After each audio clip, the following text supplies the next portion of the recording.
boa na lagoa.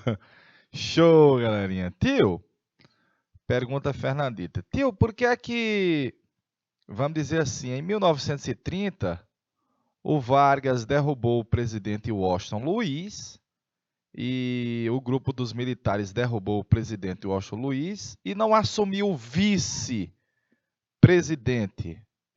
Pergunta da Eriquinha.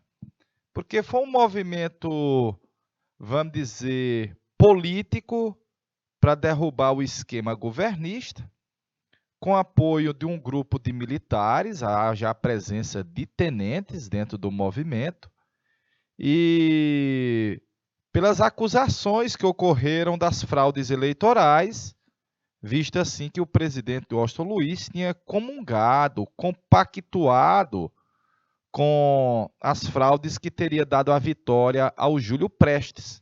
Então, o grupo que estava chegando ao poder pelas armas não ia de grátis entregar,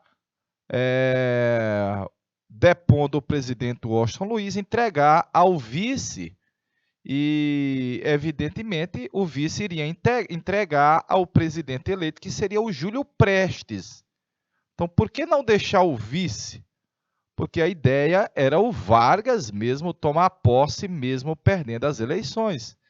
Então, isso é uma espécie de golpe. Eu sei, viu? Isso é uma espécie de golpe, eu sei. Estão derrubando um presidente constitucionalmente implantado, eleito. Estão impedindo a posse de um que foi eleito nas urnas, em maioria absoluta. E o Vargas está assumindo e vai dizer quem manda nessa bodega sou eu. Esse Vargas diz quem manda sou eu. De boa? Então, deixar o vice é como se a gente deixasse uma espécie de continuismo dos paulistas no poder. De boa? Tá aí o Hitler, olhe lá por trás a águia imperial. Lembrar que a águia imperial já havia sido símbolo, não apenas a Roma antiga, mas na Idade Média com o Carlos Magno, na Idade Média, no primeiro Reich, que é o Sacro Império Romano Germânico, o primeiro Reich, reino. Também o fora na época do Napoleão Bonaparte, olha aí, a águia imperial, as suas garras, o seu bico, é uma ave de rapina lá de cima. E também o fora na Itália, e agora também na Alemanha nazista. Notadamente nos Estados Unidos também, o símbolo das Forças Armadas dos Estados Unidos tem uma águia. Se você for perceber, tem uma águia, lembrando o poder dessa ave águia imperial. Aí a suástica, como eu lhe disse, havia todo um jogo de luzes, de cores, de imagens, para poder criar, vamos dizer, uma hipnose da sociedade. Aqui a águia imperial se repetindo aqui nas várias flâmulas, como você está vendo aí. Perfeitinho? Vamos mais para frente, pô, vamos mais para frente. As Olimpíadas do ano de 1936, de novo, as Olimpíadas de 1936 foram em Berlim. De novo? Tá. Tu quer ir?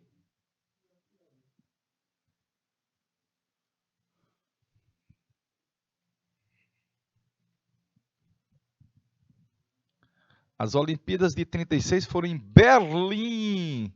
Berlim, que foi, na realidade, a propaganda para o regime nazista. E, evidentemente, seria a propaganda mor da ideia da superioridade da raça ariana. Então, se o Hitler estivesse certo, apesar do empenho e do intenso treinamento dos atletas alemães, se o Hitler tivesse certo da ideia da superioridade da raça ariana, ora, praticamente os alemães iam levar quase tudo, né? Foi a propaganda. Esse Estádio Nacional de Berlim aí Ele foi reformado para a Copa do Mundo de 2006. Repetindo, ele foi reformado para a Copa do Mundo de 2006. De boa? Tá aí a famosa saudação nazista, o Heil Hitler. Tá aí o público atento e tá o Hitler na tribuna de honra assistindo uma das modalidades esportistas aí nesse mega evento. Olha aí o Hitler entrando no estádio, adentrando no estádio, de boa. Os atletas e outros fazendo a saudação nazista, se curvando para o Hitler, perfeitinho. E olha a surpresa que foi. Jesse Owens, dos Estados Unidos, se não me engano, ganhou 3 medalhas de ouro nas Olimpíadas de 36. Na frente do Hitler. Caramba, velho! Na frente do Hitler. E você vê que o atleta, ele é negro. Como é que pode um negro superar um ariano, um germânico, um europeu? Não pode, nunca, never. Mas ainda tinha outro detalhe, era um negro das Américas, nem originalmente era um negro africano, já era um descendente de misturas. Ah, meu amigo, aí ia por terra a ideia da superioridade da raça ariana, que seria imisturável, imexível. Ah, papai! O Hitler, quando viu o atleta vencer, se retirou dos estádios para poder não ser humiliation. Ah, papai! Tem um filme que trata desse atleta norte-americano. A galerinha pela manhã pesquisou. Para mim, o nome do filme é Raça. É um filme que mostra desde as origens do Jesse Owens, quando ele está ali fazendo treinamento, antes de entrar na universidade, ainda no ensino secundário, para depois chegar nas Olimpíadas. Espetaculoso, velho. Eita, rapaz. Vou passar. Aí o feixe de varas, fácil de combatimento, tá aí, olha. Era o símbolo da Itália fascista. É o símbolo da Itália fascista, do Benito Mussolini. Fascismo, bacana, vem de faces, feixe de varas. Era um símbolo antigo usado na época do Império Romano. Remete ao poder e à autoridade da Roma Antiga e foi incorporado, inclusive, na bandeira italiana, depois que o Mussolini se torna o chefe mor, bacaninha. Os face de combatimento eram grupos paramilitares, formou-se a base do movimento fascista e o feixe de vara simboliza o poder que o Estado tem de punir. O feixe é ligado a um machado de bronze, que simboliza o poder de vida e morte que o Estado tem sobre os indivíduos. Então aqui a força em torno do Dulce. Esse feixe de varas também vai estar simbolizado em outros elementos. De boa? Tio, o filme Olga. O filme Olga, o cenário dele é o Luiz Carlos Prestes participando da Aliança Nacional Libertadora, vindo da União Soviética, e tentando, no movimento fracassado, derrubar o Getúlio Vargas em 1935, com a ajuda de uma militante comunista de origem alemã, de origem judaica, chamada Olga Benário. E o filme é muito lindo, é muito romântico, é um espetáculo. Eu lembro muito bem que eu assisti ele no cinema, no lançamento. Eu trabalhava numa escola chamada Ângulo, aqui em Teresina, e a gente levou pela manhã e teve uma sessão especial naquela época para os alunos do terceiro ano assistir o filme Olga.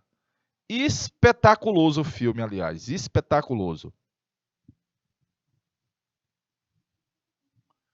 Belezinha, galera? Vou passar aqui o slide. Tá aí o famoso feixe de varas, o fácil de combatimento, fascismo e libertar, liberté, de boa.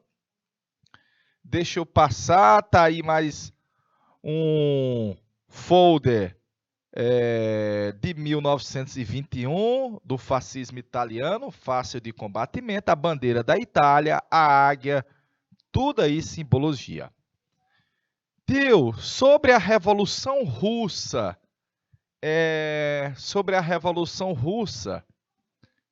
tem Anastácia, tem um filme chamado Anastácia, que é na forma de desenho animado.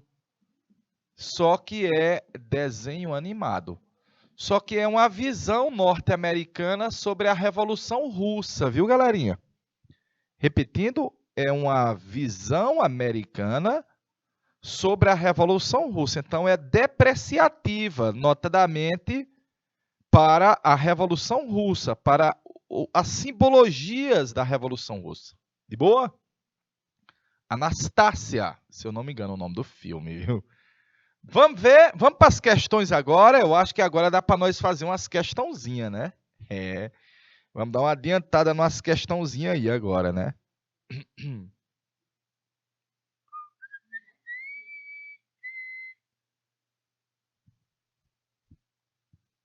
Juninho Bill, meu filho. Meu bem, meu bem.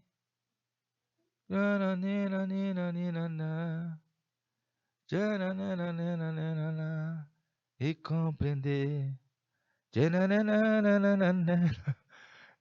Juninho Bill, deixa um minutinho na tela aí. 2 minutinhos na tela aí, por favor.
Já temos proposta de resposta.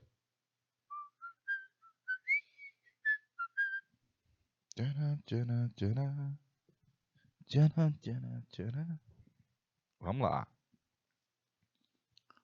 Tem um textozinho, a questão da Unital de São Paulo, e o texto diz: no nazismo, temos um fenômeno difícil de submeter à análise racional. Sob um líder que falava em tom apocalíptico de poder ou destruição mundiais, e um regime fundado numa ideologia absolutamente repulsiva de ódio racial, em um dos países mais cultural e economicamente avançados da Europa. Ele planejou a guerra e lançou uma conflagração mundial que vai matar mais de 50 milhões de pessoas. Mais de 50 milhões de pessoas. Eric Hobsbawm, A Era dos Extremos. Em linhas gerais, podemos caracterizar a ideologia nazista como marxista? Não. Pacifista? É o inverso, porque ele está falando lá de militarismo. Racista? Sim. Internacionalista? Não. Porque é um nacionalismo exacerbado. De boa? É inclusive xenófobo. É estadista? Sim. É anticapitalista? Não. Não é anticapitalista. Haja vista que grandes conglomerados capitalistas, o grupo Krupp, a Bayer, a Rex e a Volks, cresceram sobremaneira durante o nazismo. É nacionalista? É. É anticomunista? É. É nacionalista? É. É pluripartidária? Não. Portanto, a questão de number one é letra D de danadinho, como afirmou a princesa Erquinha Fernanda. Erquinha Fernanda. Vamos para a próxima? Próxima. O terror como substituto da propaganda alcançou maior importância no nazismo do que no comunismo. Os nazistas matavam pequenos funcionários socialistas ou membros influentes dos partidos inimigos, procurando mostrar à população o perigo que podia acarretar o simples fato de pertencer a um partido diferente. Esse tipo de terror dirigido contra as massas era valioso e aumentou progressivamente porque nem a polícia nem os tribunais processavam seriamente os criminosos políticos da chamada direita. Para a população em geral, tornava-se claro que o poder dos nazistas era maior que o das autoridades e que era mais seguro pertencer a uma organização nazista do que ser um republicano de verdade. Hannah Arendt, As Origens do Totalitarismo. Faça o print disso daí, galerinha. Faça o print.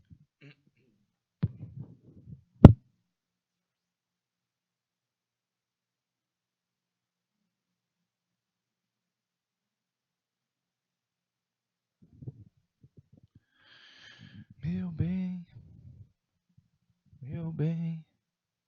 É correto afirmar que no nazismo, assim como em outros regimes totalitários, fazendo um comparison aí, ó, no nazismo, assim como em outros regimes totalitários, dois pontos. Juninho Bill, deixa um minutinho aí na tela, por favor.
muito, muito boa, viu, galerinha? Porque tem um texto anterior e ele faz uma análise do terror. A atuação de grupos paramilitares se mostrou menos eficiente do que a propaganda e o terror sobre a população, pois atos terroristas eram frontalmente combatidos pelas autoridades governamentais? Falso, porque o próprio texto já fala um pouquinho disso, né? O próprio texto já expõe um pouquinho disso. De boa? Vou pegar aqui a canetinha, letra A está incorreta. A adesão das massas socialistas e republicanas à ação do governo, isso não é regime totalitário, não é nazismo. Era fundamental, pois legitimava as ações do Hitler, daí o uso intenso do terror e da propaganda como forma de trazer apoio das massas, o final é verdadeiro. Bacaninha? A atuação de grupos paramilitares se mostrou mais eficiente, galerinha. Muito eficiente, de boa? Letra D. A propaganda e o terror eram faces de uma mesma moeda, pois impediam qualquer manifestação contrária ao governo. Impedir era difícil, mas beleza. Pressionando a população pela filiação em partidos, galerinha, aqui só é permitido o partido oficial, é um partido único, é o unipartidarismo. Unipartidarismo, só um, não é a pluralidade. A deslegitimação do pensamento contrário era fundamental, pois só assim seria implantada a coletividade necessária para a realização das políticas do bem-estar social defendidas por Hitler e levadas a cabo na Itália e no Brasil. Nunca, never. De boa. Notadamente, eu saltei a letra C, porque vai ser a alternativa correta, olha. O uso do terror era de fundamental importância, na medida que impressionava a população para a coletividade das ações, não deixando assim espaço para expressões de pensamento e ideologias diferentes. A ideia que você tem no texto passado é essa daí, ó. O terror como substituto da propaganda alcançou maior importância no nazismo que no comunismo. Já elimina a letra A. Os nazistas matavam pequenos funcionários e membros dos partidos inimigos, mostrando à população o perigo que poderia acarretar de não pertencer a um partido.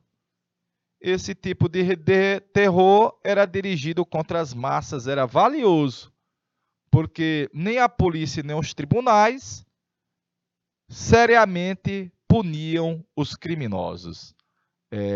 Tá aí um cenário que você tinha da Alemanha nazista, do terror que era impresso àqueles que não estavam dentro do partido. Por isso que quem morava na Alemanha, ou você se filiava ao partido, ou passava a ser denunciado, vigiado ou punido pelo partido. Ah, papai, isso criava a coletividade das ações. E o medão de ser punido, meu amigo. O medão de ir para os campos de concentração, velho. Letra C nessa questão da Mackenzie de 17. De boa? Hitler considerava que a propaganda sempre deveria ser popular, dirigida às massas, desenvolvida de modo a levar em conta um nível de compreensão dos mais baixos. O essencial da propaganda era atingir o coração das grandes massas, compreender seu mundo maniqueísta e representar os seus sentimentos. Ele quer que você responda com base também no texto sobre as características da propaganda no nazismo. Características da propaganda no nazismo. Vamos lá, galerinha de Baixa Grande do Ribeiro, rapaz. Juninho Bill, deixa um minuto aí na tela, Juninho Bill.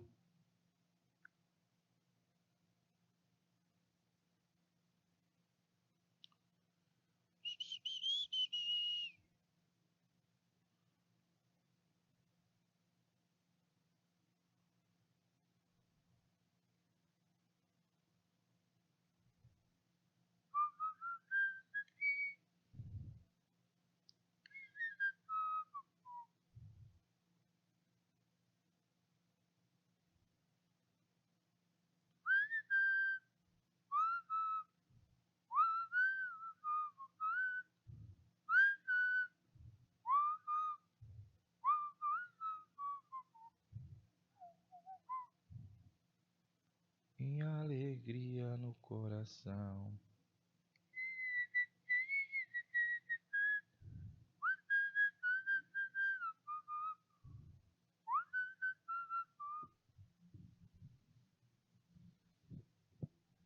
Andando pelos sertões.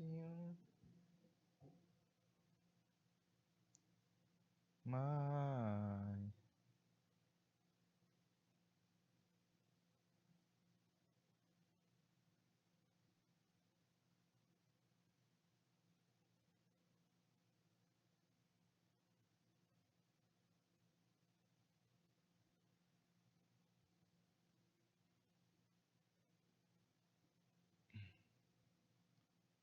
Tcharam, tcharam.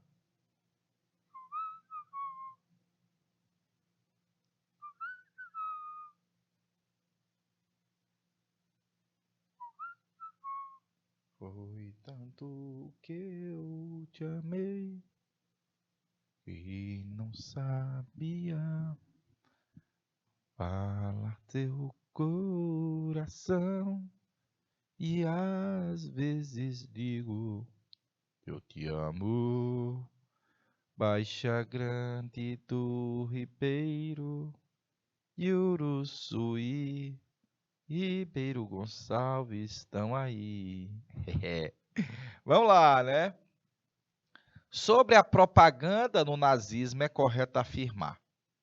O nível elementar da propaganda era contraposto às óperas e desfiles que o regime nazista promovia. Desfiles suntuosos pode até ser dos militares, mas óperas está errado.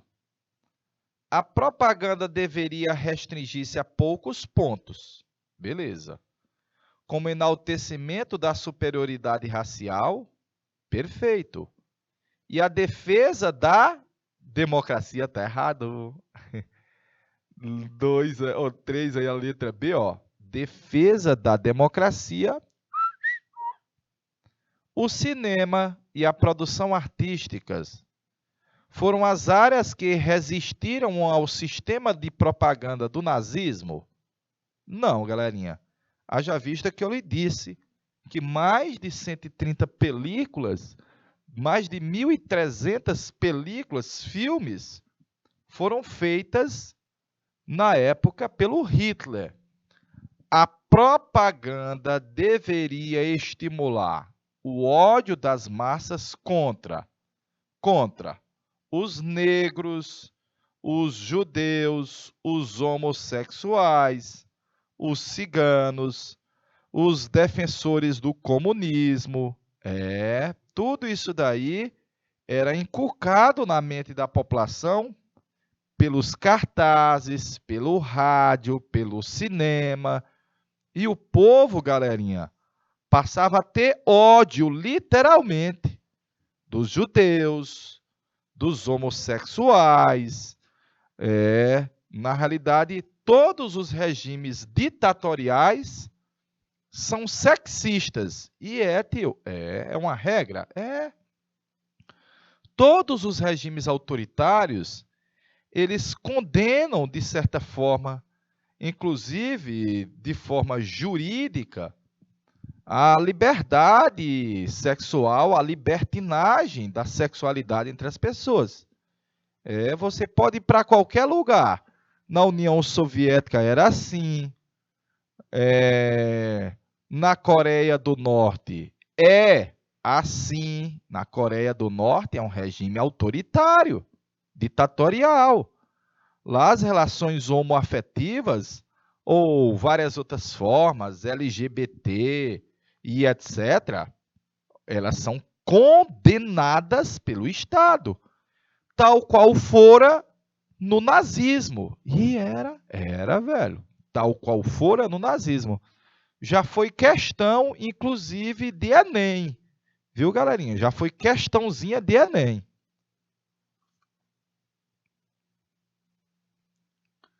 Tio Hitler ganhou o Nobel da Paz? Não. Ele não chegou a ganhar o Nobel da Paz, de boa. Meu Deus do céu.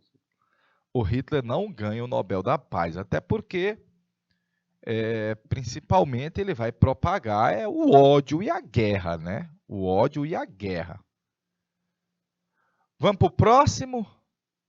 Hitler referia-se frequentemente à necessidade da guerra, oscilando do ponto de vista mítico ao do estrategista militar. E toda a sua concepção de política se apoiava sobre a necessidade histórica de assegurar ao povo alemão o seu chamado espaço vital. Como o espaço vital sempre fora conservado ou conquistado pela luta, não havia outra alternativa senão o uso defensivo da guerra, que seria o objetivo derradeiro da política.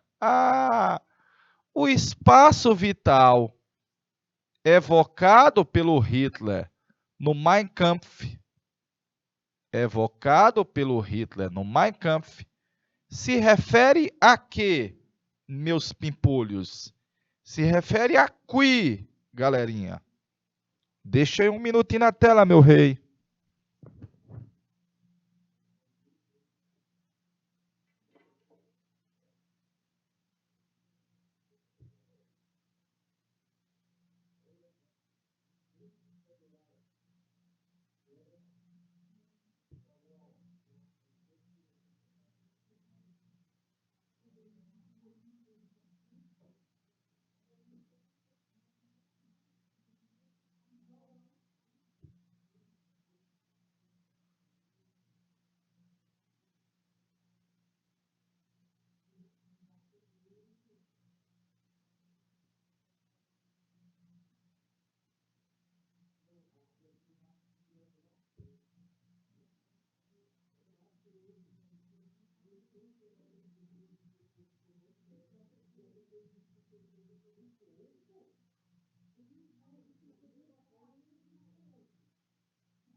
Vamos lá, galerinha. Vamos lá. Galerinha diz assim, ó. O que é o espaço vital evocado na Alemanha nazista? Eram os territórios localizados na África? Não. Onde minorias alemãs eram oprimidas pelas elites africanas? Nunca, né, velho?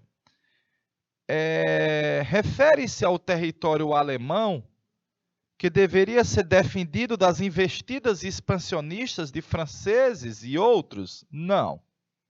Não exatamente, de boa. Refere às terras dos judeus em toda a Europa, que deveria ser incorporada aos domínios alemães? Não, galerinha, os judeus nunca tiveram muitas terras de verdade. Refere-se aos territórios e países controlados pelos regimes fascistas, também não, que eles são aliados do Hitler. De boa?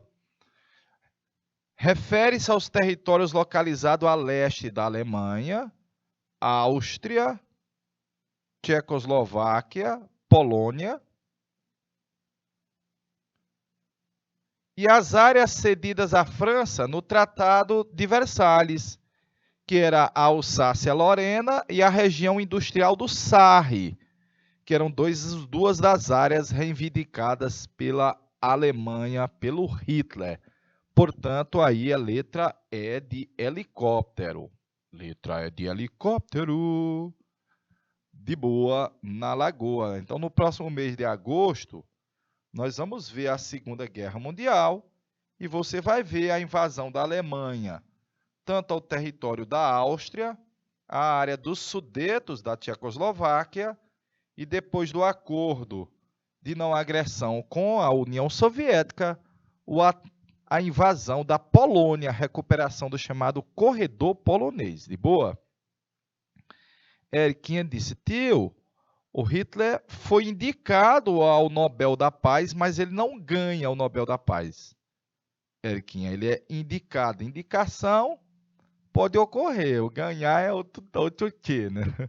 Ganhar é outro tchê. Deixa eu passar, nós estamos na questão 5. Ele quer característica dos regimes totalitários nazifascistas. Olha aí, regimes totalitários nazifascistas. Deixa eu ver, galerinha. De Baixa Grande do Ribeiro, de Ribeiro Gonçalves, de Uruçuí, de São Gonçalo do Amarante, rapaz. Queria ser candidato à capital. Jacobina. Tem gente em Jacobina na estante? Alô, você de Jacobina.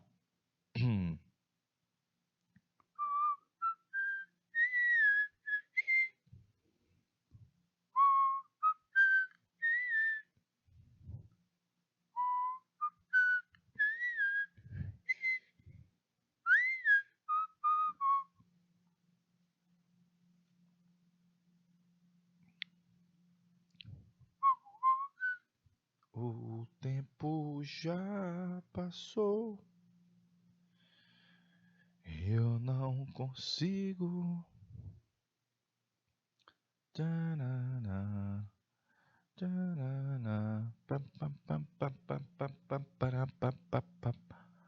Lá na Rua dos Amantes, lá na felicidade,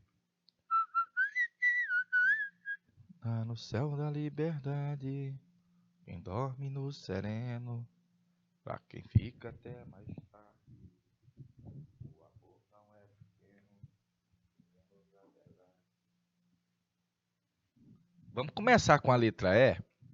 Ela diz assim, ó, o nazismo encontrou grandes dificuldades para implantar o socialismo? Não, porque ele é anti-socialista, anti-comunista, pois sofreu uma violenta oposição dos setores conservadores? Falso. Esses setores conservadores apoiaram o Hitler. A burguesia e a classe média deram amém ao Hitler. Então, a letra E está incorreta. O nazismo consolidou uma política interna de miscigenação? Não, galerinha.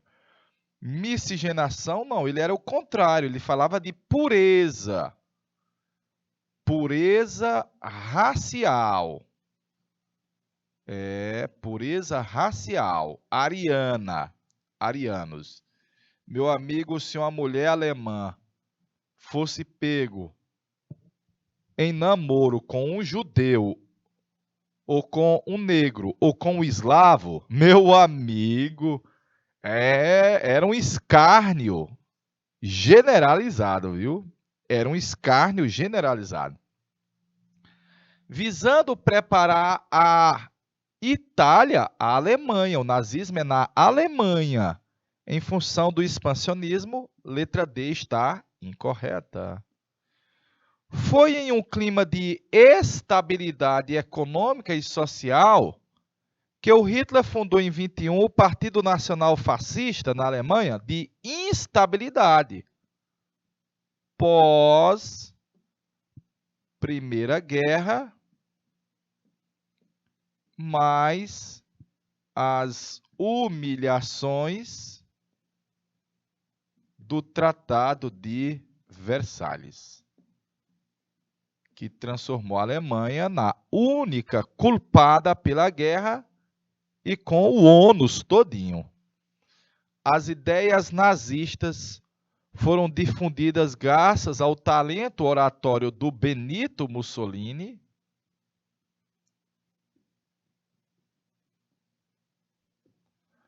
às publicações do partido, beleza, e ao uso de meios espetaculares para influenciar a opinião pública, falso também, galerinha.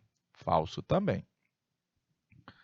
O nazismo e o fascismo são doutrinas baseadas no nacionalismo, no totalitarismo, no militarismo e cuja política intervencionista buscava a estabilidade do Estado. Buscava transformar o Estado em um Estado estável. Haja vista que a Itália e a Alemanha, egressas da Primeira Guerra Mundial, vinham numa instabilidade. De novo, vinham numa instabilidade. Daí, questão de número 5, unital. Letra A de aprovados. Letra A de aprovados, galerinha. Vamos para a próxima. Cadê galerinha de Baixa Grande do Ribeiro? Cadê galerinha de Ribeiro Gonçalves, rapaz? Alô, Ribeiro Gonçalves. Alô, Uruçuí. Dê um oi aí para Uruçuí, galerinha. Será que o chat está funcionando em Uruçuí, rapaz?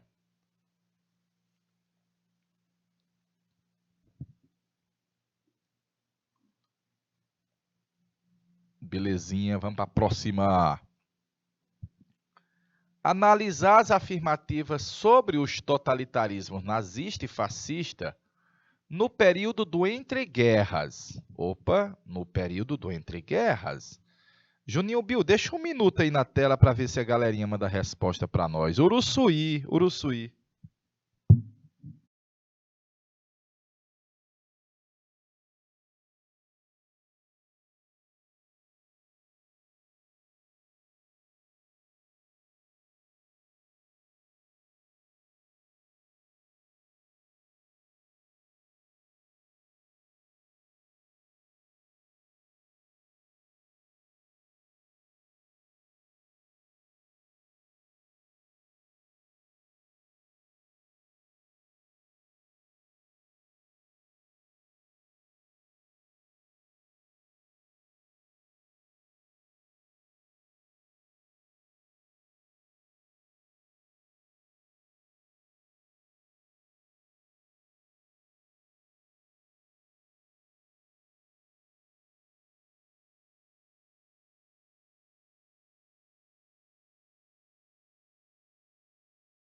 Já temos resposta, já temos resposta.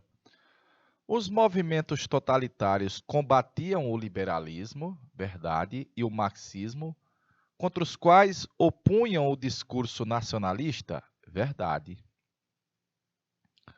Tanto o nazismo quanto o fascismo receberam apoio também, eu vou botar bem aqui, ó, também. Porque o apoio inicial, eu sei que é dos estrados mais ricos, mas vai receber também dos estrados mais pobres. Inicialmente era a classe média mais alta e mais os grupos conservadores, de boa. Mas com o tempo, claro, à medida que os empregos foram sendo criados, as massas passam também a apoiar os regimes. Ao contrário do nazismo, o fascismo, uma vez no poder, não criou mecanismo estatal especializado em propaganda? Criou sim, viu, velho? Criou sim. Ao contrário do nazismo, o fascismo, uma vez no poder, não criou? Criou sim. De boa? Tio a letra, o tópico 2, está dizendo que o nazismo e o fascismo receberam apoio também das classes pobres. Claro que inicialmente são dos grupos mais conservadores, da classe média, dos grupos mais ricos, foram sim. A questão racial foi mais enfatizada pelo discurso nazista que pelo discurso fascista, verdade. O nazismo e o fascismo foram fenômenos políticos restritos à Alemanha e à Itália, não exercendo influência em outros países, falso. Porque exerce influência, inclusive, aqui, ó, na terra Tupiniquim, no Brasil. De boa? Inclusive aqui na Terra Brasília, Terra Brasilis.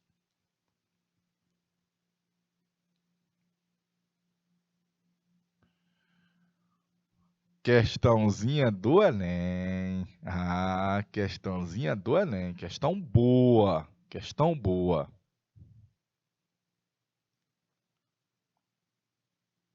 Os regimes totalitários da primeira metade do século XX apoiaram-se fortemente na mobilização da juventude em torno da defesa das ideias grandiosas para o futuro da nação.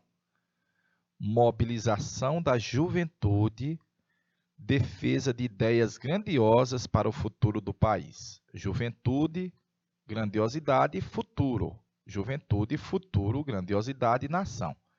Nesses projetos, os jovens deveriam entender que só havia uma pessoa digna de ser amada e obedecida, que era o guia, o Dulce, o Führer, o líder.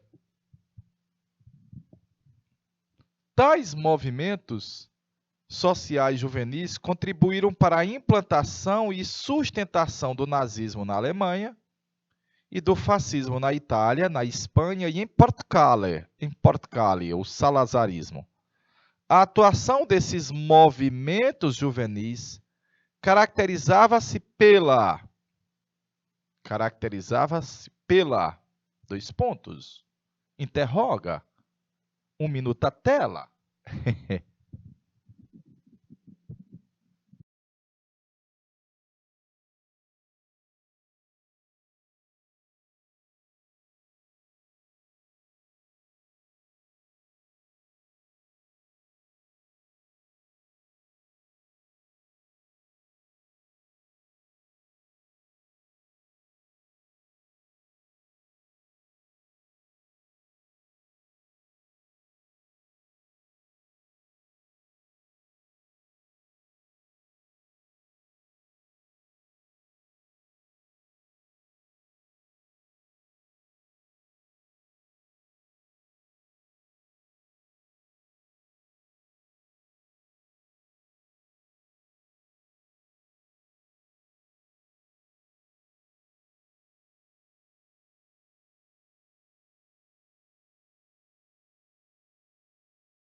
atuação desses movimentos juvenis, conforme o texto, caracterizava-se pelos métodos políticos populistas e pela organização de comícios multitudinários?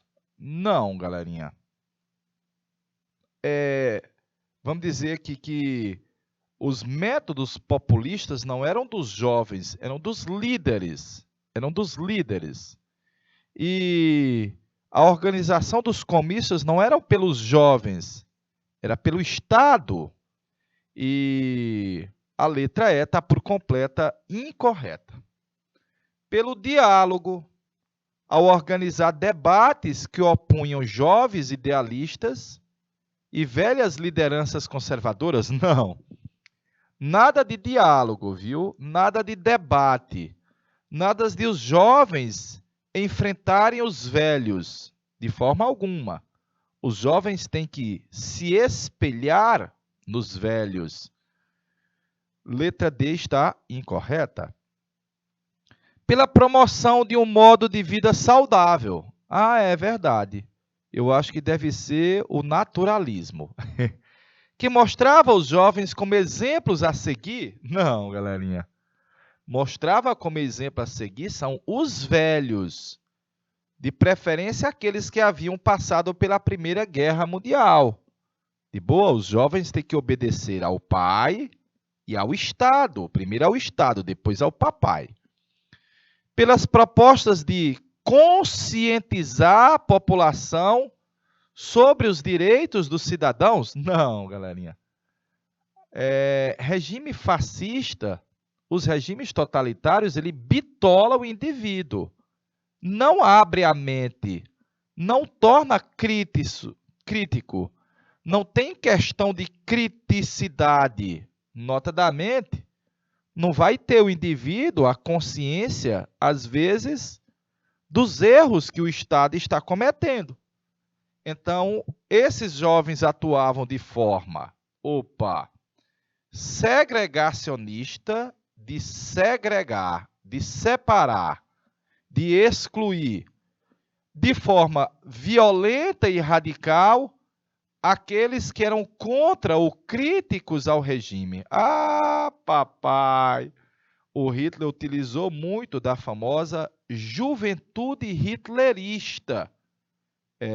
Se tornou uma espécie de braço direito do governo, na medida que passou ela própria a reprimir e enfrentar os que criticavam o regime nazista na Alemanha.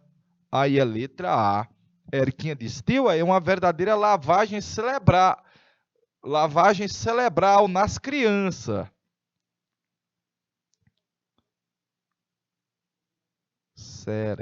Cérebro. Lavagem cerebral nas crianças, é verdade. É uma verdadeira lavagem cerebral nos meninos, é vero. Portanto, letra A de aprovados. De boa.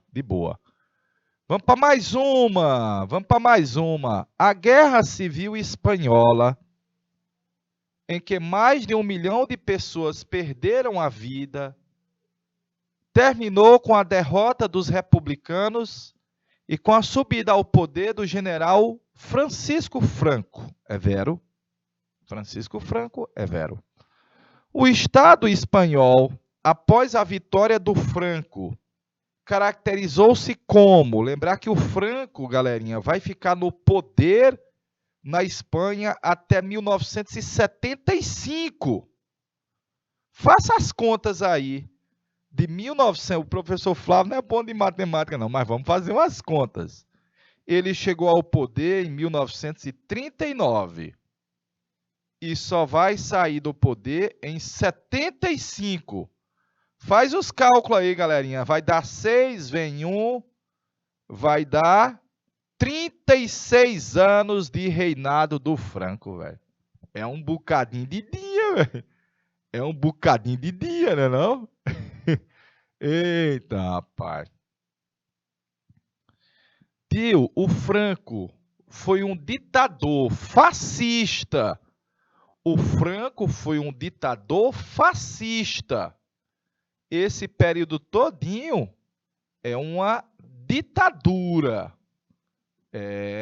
com verniz fascista.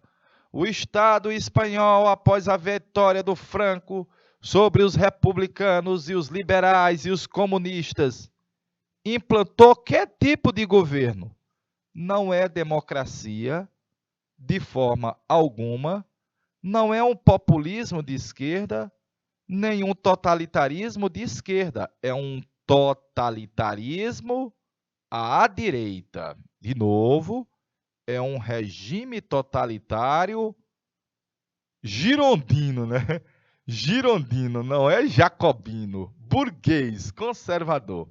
Portanto, aí seria letra D de danadinho nessa questão aí da UFES, Federal do Espírito Santo. Federal do Espírito Santo. Galerinha de Ribeiro Gonçalves, galerinha de Uruçuí, que é uma terra maravilhosa. Galerinha de Baixa Grande do Ribeiro nos deixou. Oh, Baixa Grande do Ribeiro. Ainda dá tempo mais uma, meu amigo Dom Fernando? Dom Júnior. Juninho Bio. Como nasceu esse fascismo? Ele não nasceu só da minha mente ou do meu coração. Ele não nasceu só daquela reunião que em 19 nós tivemos em uma pequena sala lá na cidade de Milano. Nasceu de uma profunda e perene necessidade dessa nossa estirpe ariana e mediterrânea, que em um dado momento se sentiu ameaçada em suas razões essenciais da existência de uma trágica loucura e de uma fábula mítica que hoje cai por terra no mesmo lugar onde nasceu. Mussolini em Bolonha, em La Itália. Esse trecho do discurso do Benito Mussolini não tem como característica o quê, galerinha? Não tem como característica o quê? Evidentemente que não é liberal. Repetindo, não é liberal. De boa, é racista? É. Está falando da raça superior. É nacionalista? É. Fala da Itália grande. E é antimarxista? É. Mas a letra C não é característica do fascismo, o liberalismo. De boa? Então, nesse sábado letivo, nós vamos estar aqui de novo com essa temática, com questões. Praticamente apenas questões, meus pimpolhos. De boa? Deixando, um cheiro, até a próxima aula. Tchau, show!